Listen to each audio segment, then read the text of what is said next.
Осы Түркияда тәлім алатын 400-ден астам шәкіртіміз елге оралды. Үкімет шешімімен Қазақстанның дипломатиялық өкілдігі және түркиялық демеушілердің көмегі нәтижесінде әуелеген қос ұшақ елімізге келіп жетті.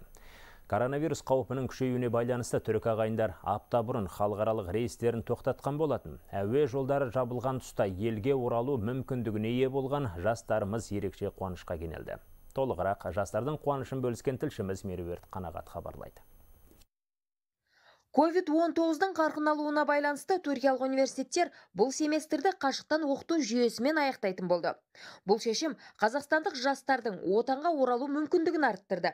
Мәселеге жіті мән берген Қазақстан елшілігінің ұтымды ұйымдастыруымен жастарға елге қайтуына жол ашылды.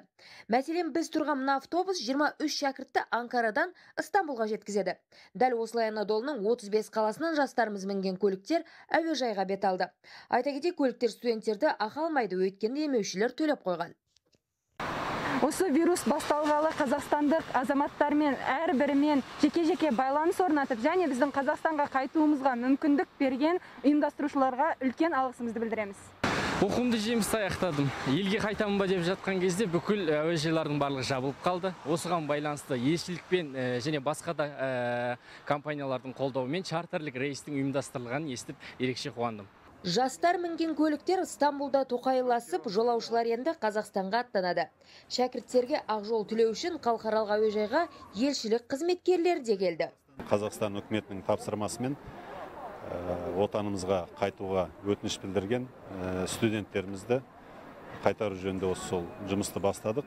Бүгін 400-ге жуық студент еліне, ата-аналарының қасына қайтып жатыр. Енді осы жердегі қалып жатқан тағы да 1000-ға жуық студенттеріміздің жағдайына одан әрі бақылауда ұстаймыз. Оларға қажетті тиісті көмегімізді жалғастыра береміз. Жастардың жанынан табылып қол ұшын созған мемлекетіміз бен демеушілерге студенттер алғысы ерекше. Олар реті келгенде көмек көрсетуді өздеріне парыз санайды.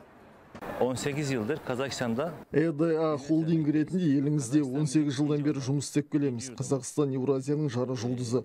Атажұрттан келген әрбір азаматтың біз үшін орны бөлек. Білім алушы жастарға тіптен ерекше құрмет көрсетеміз. Сондықтан да қазақ жастарының елге оралуына аз да болса үлес қосып отырмыз. Бізге осындай арнайы ұшақ жібертіп, осы қалаларға арнайы автобустар жібертіп, студенттерімізді арнайы алдыртып жатыр.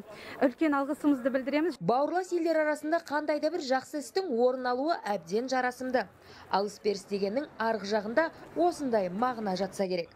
Меруерт Қанағат, Көкалпиямен арнайы хабар 24 үшін Түркиядан.